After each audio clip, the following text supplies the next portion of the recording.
Ya no estamos, ahora sí, ahora estamos grabando. Creo que igual está grabando. A veces sale ya grabado cuando veo que sube el video después a nuestro YouTube, que es nuestro canal.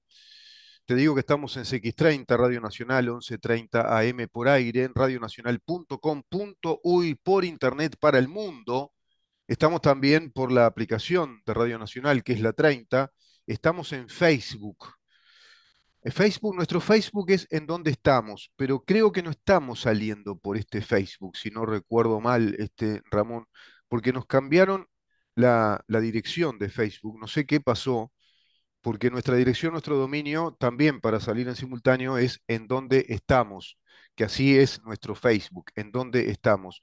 Nuestro Twitter, arroba en donde estamos. Nuestro Instagram, en donde estamos, Uru. Y nuestro canal YouTube, Mirá en donde estamos.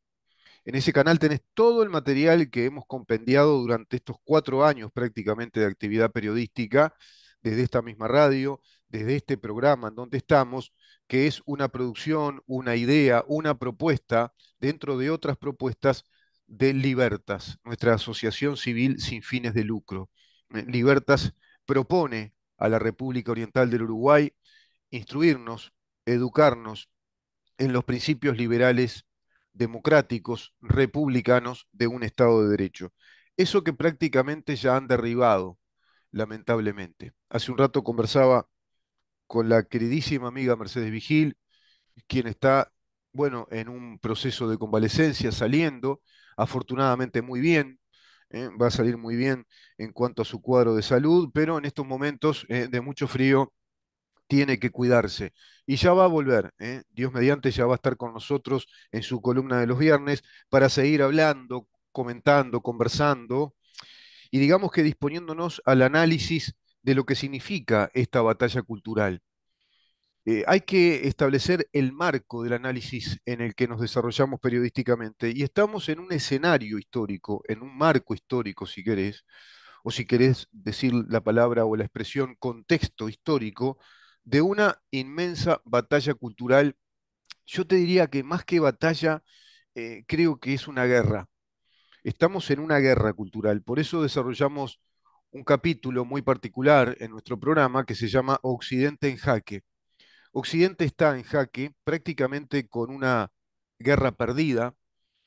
¿Y por qué digo esto? Porque respecto a sus atribuciones originales, a su concepción original de modelo de civilización racional con un Estado de Derecho y un Estado de Derecho que sustenta a la democracia liberal, a esa democracia liberal que está consignada en nuestra Constitución, en los primeros libros, y muy particularmente definida en los artículos 7, 8, 9 y así sucesivamente, bueno, es la libertad de nuestras individualidades. Se consagra la libertad como concepto social, como concepto de libertades políticas, eso que Immanuel Kant se llamó las libertades grises o las libertades limitadas. ¿Por qué libertades limitadas? Porque son nuestras libertades en el desarrollo social, político, económico.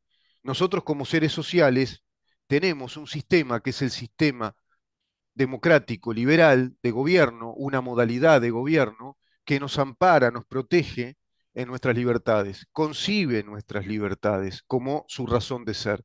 Y el Estado que se construye sobre esos principios democráticos concibe su razón de ser, está fundamentado en su razón de Estado, con un orden jurídico que es el Estado de Derecho, que le otorga el monopolio legítimo de la fuerza, dado que el Estado es esa organización social y política que ordena nuestras vidas y que detenta el monopolio de la fuerza. El monopolio de la fuerza significa que tiene sus fuerzas armadas, que tiene sus fuerzas también policiales, pero es mucho más que todo eso. Es la fuerza coercitiva de la ley, de los instrumentos legales que va legislando y que nos imperan en nuestra vida, en todos los órdenes de nuestra vida. Hay leyes tributarias, financieras, laborales, civiles, comerciales, penales, y todo eso impera en nuestra vida, como va a imperar en nuestra vida el funcionamiento de los poderes del Estado, esa separación de poderes que Bueno, está concebida precisamente desde las revoluciones modernas. Hay algo que articula todo esto y que le da el sentido de orden, siendo, si vos querés, el factor constante, es la constante que integra al resto de los componentes que se integran a este sistema llamado Estado de Derecho. ¿Y cuál es esa constante? O si lo queremos decir en términos jurídicos, ese principio jurídico constitucional, el principio de igualdad, la isonomia jurídica, la querida y vieja isonomia o igualdad ante la ley, con esa preposición, igualdad ante la ley.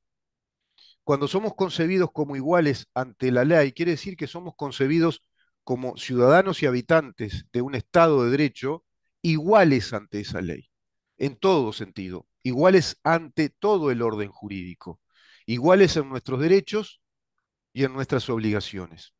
Por lo tanto, ahí se da el equilibrio racional desde esa igualdad, desde esa isonomía legal, desde esa isometría, si vos querés legal, desde esa métrica legal que establece un orden correlativo de obligaciones y de derechos, y es perfectamente racional que así sea. Esa es la única igualdad que se concibe en una democracia liberal sustentada por un Estado de Derecho. Esa es la igualdad, la fundamental, la, yo te diría, irrenunciable, como así lo dice el artículo 7 cuando nos ampara en el reconocimiento de nuestras libertades, que son los derechos fundamentales, el derecho a la vida, el derecho al honor, a la libertad, al trabajo, a la seguridad y a la propiedad privada.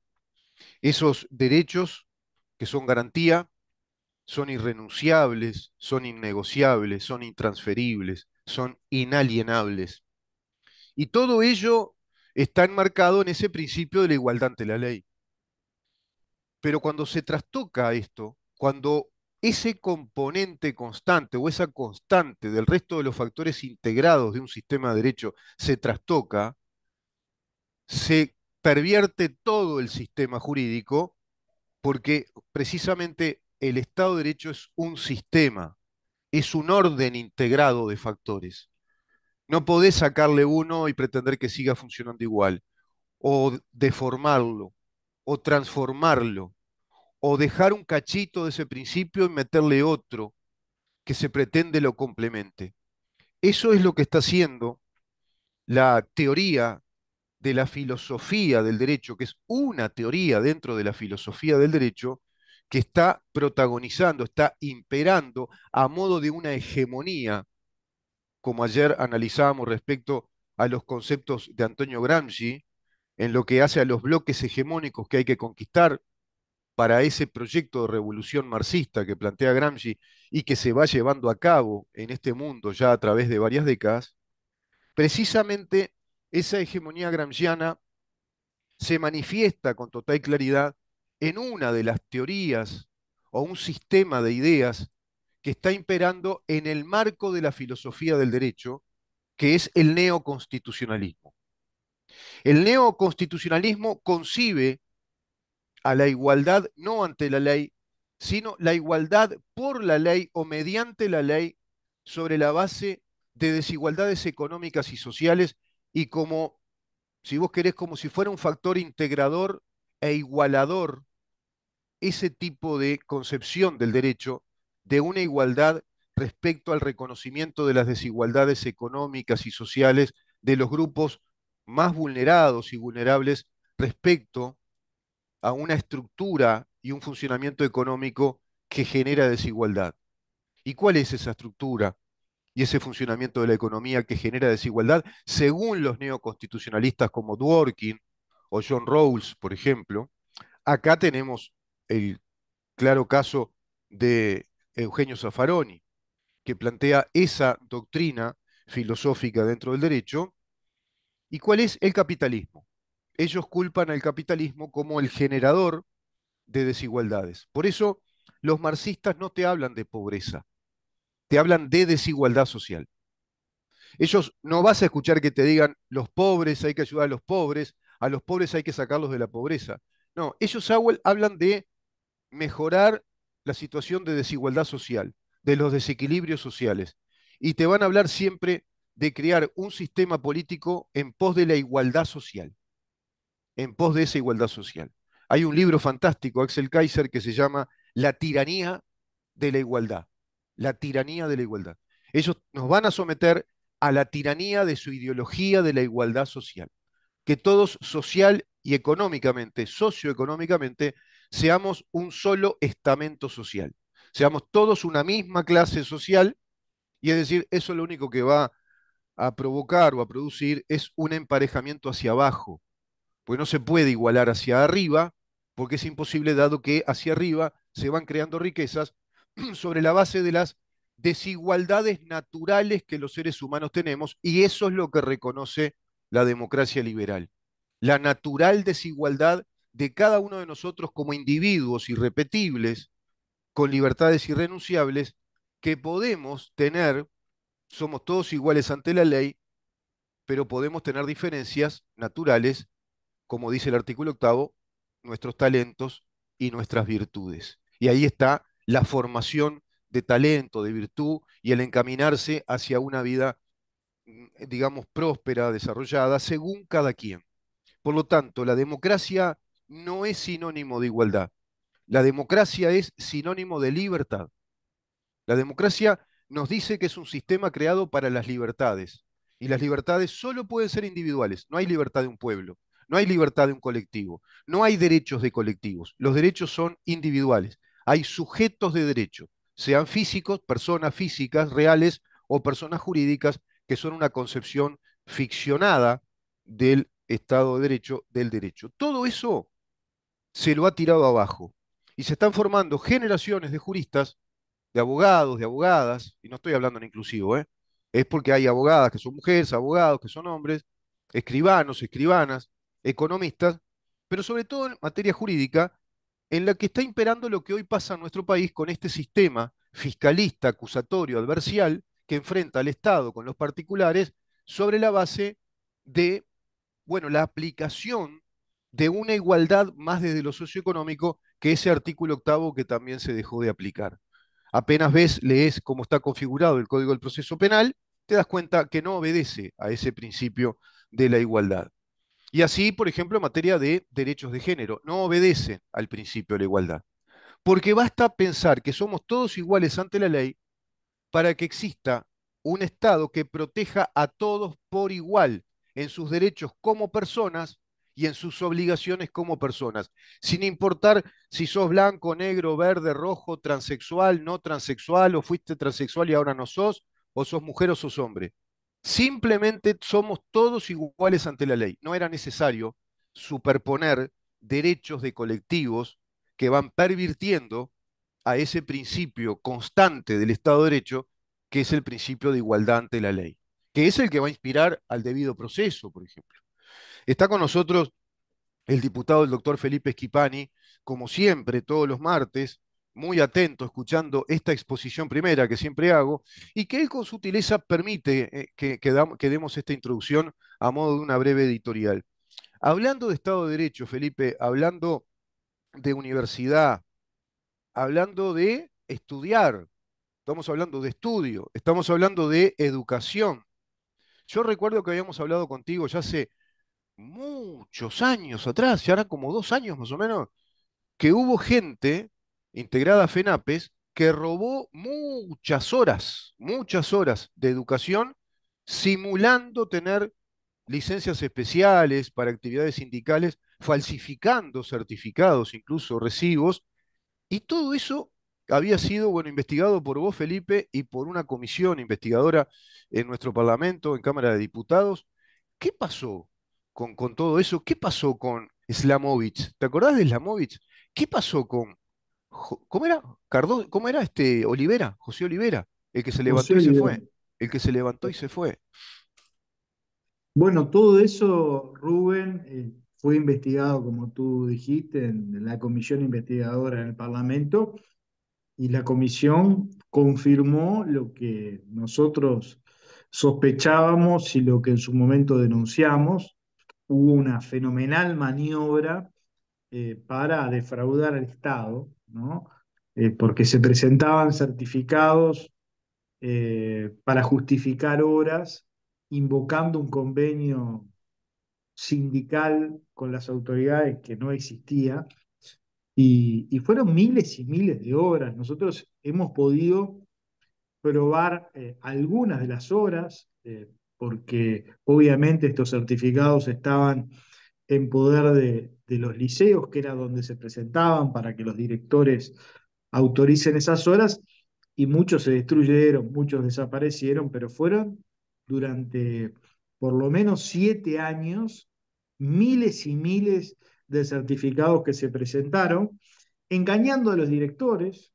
Unánimemente todos los directores que pasaron por la comisión investigadora adujeron que se sintieron defraudados en su buena fe porque se les presentaba un certificado aludiendo a un convenio, y bueno, y los directores justificaban esas horas.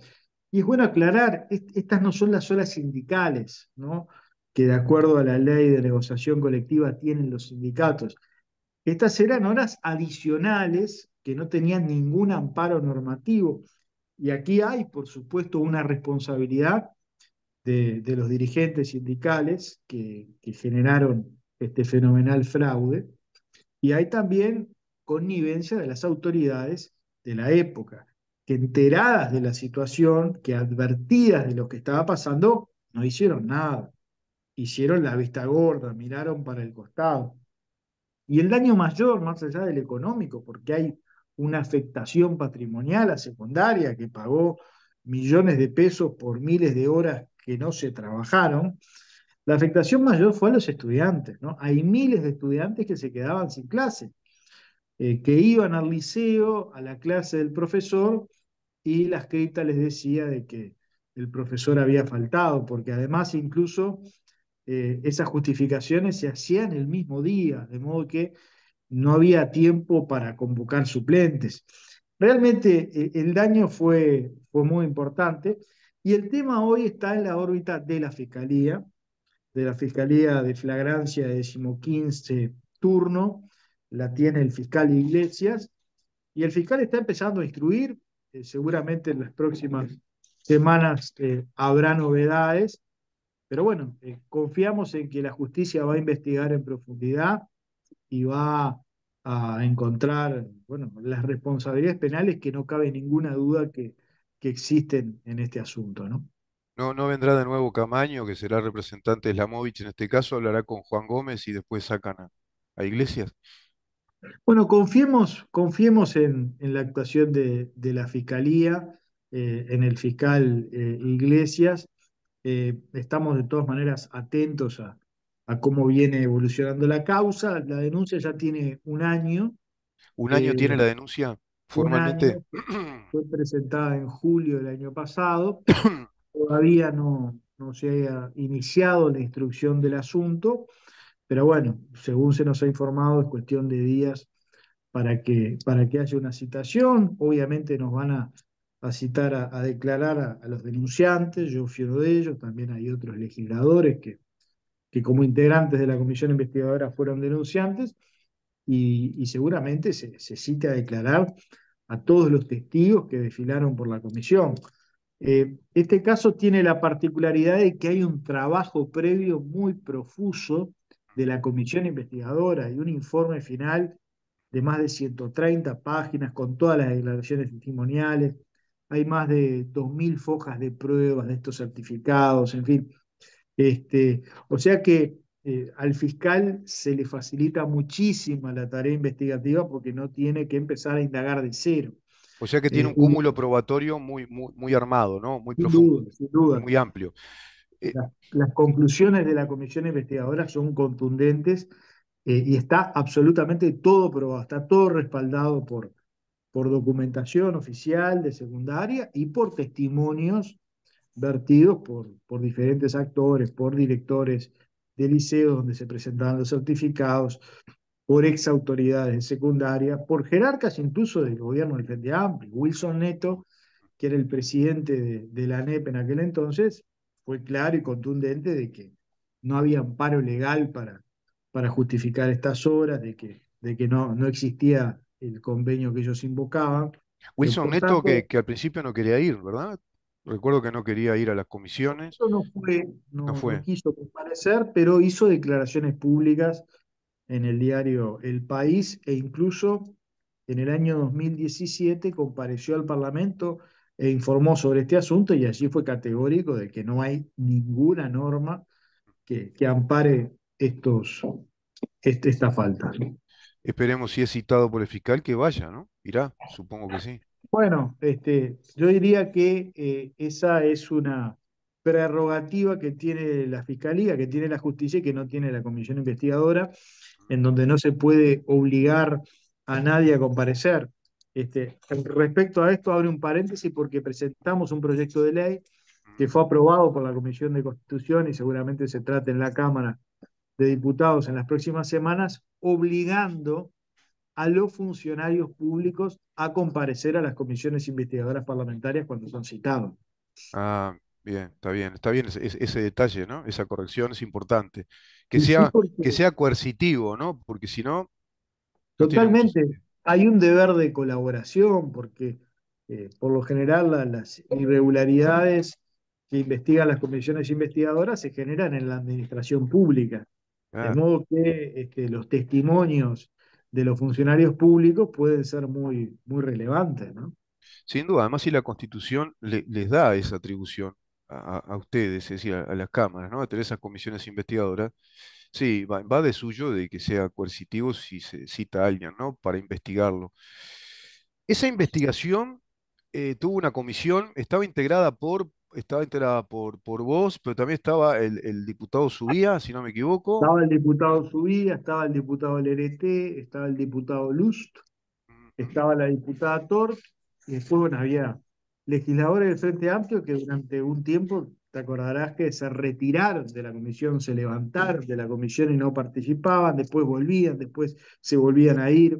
Hicieron Este, rancho fue aparte, me acuerdo, lo interrogaron a José Olivera. Se ve que tenían mejor té con limón o café porque él se quedó a hablar con ellos y cuando fue a hablar con ustedes, recuerdo ese episodio, se levantó y se fue. Capaz que sí, no, ustedes no, mejoren el café o algo, Felipe, capaz que no le gustó, qué sé yo, no sé. sí, Olivera, no. Cuando nos tocaba preguntar a los diputados del oficialismo, se retiró y se fue, Sí, huyó sí, de la sí, sí. comisión, ¿no? Impresionante, ¿eh? Este, Impresionante. Felipe, decías que hubo connivencia de las autoridades con los integrantes de FENAPES.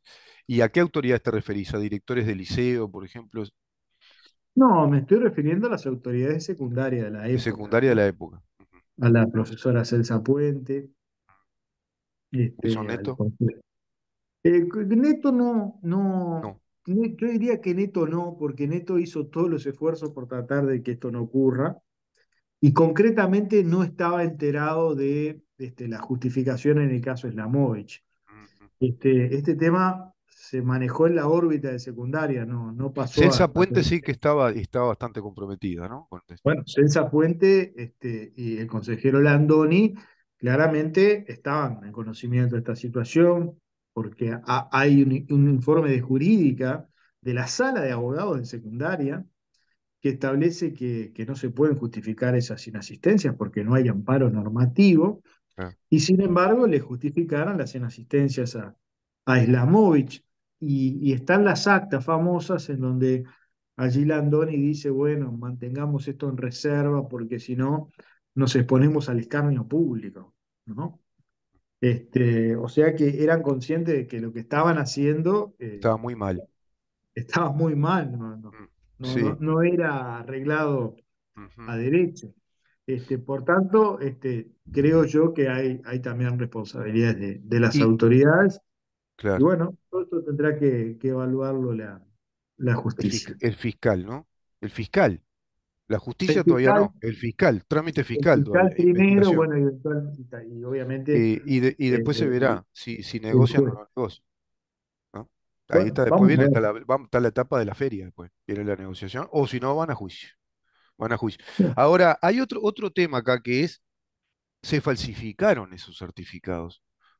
¿Quién habrá sido? Hay una organización ahí, porque yo recuerdo que tú decías, incluso membretados, ¿no? Porque llamó a confusión a muchos directores y directoras de liceo. Claro, eran unas hojas membretadas donde ¿no? estaba el logo de Senap, es el logo Hay del una imprenta PIT-CNT. ahí, ¿no? Hay alguien que mandó a hacer Sí, un eso, pie de diseño. imprenta, y bueno, se decía que ese docente iba a faltar tal día, al amparo de lo establecido en el convenio firmado entre los sindicatos y el CODICEN. Convenio inexistente. Inexistente. Entonces, se inducía error y allí está la falsificación, porque falsificar supone recrear un hecho falso, ¿no? Establecer un hecho falso, como en este caso fue ese convenio que se invocó en miles de Aludía a un certificados. convenio que no existió, por un lado, Claro. pero a su vez hay un documento con apariencia, ¿no? De documento, digamos, legal y no lo es. Hay una falsificación Totalmente. material también ahí, Hay una falsificación, e sí, ideológica. hay varias Hay varios figuras delitos, figuras delictivas, ¿verdad? delictivas. Que concurren ahí. Sí, Nosotros, bueno, en la comisión investigadora estuvo integrada por varios abogados, éramos varios abogados, pero algunos especialistas en derecho penal claro, como el doctor Subía, y pudimos relevar la presunción de la comisión de varios delitos, claro, el delito de falsificación documental, claro. el delito de fraude, porque hay un daño económico al Estado, Hay una defraudación al Estado, ¿verdad? Ujú, eventualmente el delito de estafa, porque a esos directores de buena fe se claro, les indujo error, exacto, a sabiendas de que no existía tal convenio, o sea que, y eventualmente el delito de abuso de funciones para claro. las autoridades, ¿no? Por eso hay varias figuras penales que, bueno, que será el fiscal el que tendrá que Que evaluar resolver. si Que esa evaluar conducta eso en su investigación, claro. Ahora eso llevará un tiempo, ¿no? Porque va a citar a todas las partes, tendrán que ir con sus abogados, y bueno, y sí, los va a tener testigos. que citar a las partes, citar a los testigos. ¿Ustedes Este, están citados ya para alguna audiencia con el fiscal? bueno, nosotros estábamos citados para junio, ¿no? Particularmente yo había sido citado, y bueno, y Slamovich y su abogado interpusieron un recurso de alguna manera cuestionando que los diputados, LDT, Subía y yo comparezcamos como denunciantes, ¿no? Bueno, señalando de que no existe tal calidad, nosotros sostenemos que sí existe, digamos, un ¿Qué, recurso qué que aducía? está Que no para... tienen legitimación Exacto, sí, procesal. lo que aducía que no tenemos legitimación. Que en verdad la diferencia es muy menor, porque, a ver, nosotros de todas maneras vamos a ser citados a declarar. El tema es si somos como denunciantes o como testigos, ¿no?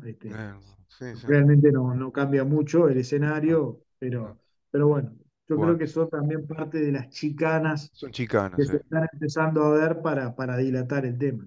Qué personajes en el Estado, ¿eh? Tenemos. Y ahí no había ningún Jerónimo Sena. Qué lástima, ¿no? Que no había un Jerónimo Sena para rebelarse y protestar contra una educación maldita ante la cual no se siente representado. Sé que es Terrible. irónico lo que digo, pero qué contradicciones, qué paradojas presenta el país con estos personajes, ¿no? Lamentablemente. Felipe, espectacular, te agradezco un montón todo este informe. Y bueno, y ahora vamos a estar a lo que suceda ahí, ¿no? Con Y este, que estamos llevará mucho expectantes tiempo. bueno, yo aspiro a que en las próximas semanas empiecen las citaciones, y bueno, y esperaremos la actuación de la Fiscalía, en la que confiamos, nos parece que el fiscal es un hombre serio, por tanto tenemos total Fue confianza el en... fiscal que sumarió Juan Gómez cuando el caso del Cordón, ¿te acordás? Que lo Exacto, sacó sí, del sí, cargo. sí, sí, sí. Sí. Bueno, esperemos que no sea para las próximas elecciones, ¿no? Que se resuelva esto. Bueno, ojalá que no, ojalá que en los próximos meses se dilucide este asunto. Y bueno, queda claro, todos los que me escuchan y me siguen, queda claro que yo no tengo confianza en la fiscalía, ¿no? Pero bueno, los hechos van demostrando que es así, que no hay que tener mucha confianza. Esperemos que se resuelva esto, ¿eh? Porque es muy importante para el país que esto se resuelva, porque cuando la gente ve que es la justicia la que dice, no en este caso, sino que esto pase por el trámite fiscal, que tú sabes bien que yo acá considero que todavía no es justicia, esto es un trámite dentro del Poder Ejecutivo, son trámites fiscales de investigación, y que luego un juez resuelva esto y que diga, sí, estos delitos se cometieron y está esta concurrencia delictiva, etc. Y ahí queda el tema saldado públicamente, o si vos querés, en términos arbitrales, vamos a ponerlo así, queda laudado ante la opinión pública. La justicia lo dijo. Viste que está pasando lo mismo con Gasallago, el Ante la Arena, ANCAP, sí, pero está todo en el Totalmente. ámbito de la opinión periodística. Bueno, son conjeturas, son opiniones, pero la justicia todavía no dijo nada. Y ahí hay un debe tremendo, ¿no? Con todos estos temas y desde la justicia, que no ha resuelto ninguno de estos temas. Van pasando los años y todo queda ahí. Qué curioso, ¿no? La vara no es igual para todo el mundo, donde hay casos que prontamente se atienden. Yo no estoy defendiendo a nadie, por supuesto, simplemente digo que hay casos que se atienden rápido, el caso Penades, por ejemplo, pero así el caso Charles Carrera se quedó en el freezer, cuando hay también un montón de pruebas contundentes, ¿no? De falsificación documentaria, de una persona que no era policía y entró como agente policial. Hay un montón ahí de temas que tendrían que llamar rápidamente la atención a fiscales, y tomar medidas prontas sobre este tema, y no, viste que todo ha quedado letargado en el tiempo, que ahora está otra vez reactivado por el senador Jorge Gandini, si no me equivoco, pero bueno, lleva su tiempo. Felipe, yo te agradezco un montón y bueno, vamos a seguir charlando de estos temas y otros, ¿no? ¿Alguna Como novedad si- para cerrar la nota? La novedad es que tenemos votación de la rendición de cuentas la próxima semana. Bien, Seguramente cuando conversemos el próximo martes vamos a estar en plena votación de la rendición de cuentas. Podemos conversar sobre ese tema el próximo martes, pero en todo caso, la rendición de cuentas da cuenta de una economía que está en pleno proceso de bien, recuperación, con datos que son muy auspiciantes, por ejemplo, una desocupación que está en su nivel más bajo histórica, ¿no? Un nivel de empleo que es récord, eh, una previsión de inversión privada realmente muy, muy interesante, fundamentalmente a través de las iniciativas del hidrógeno verde.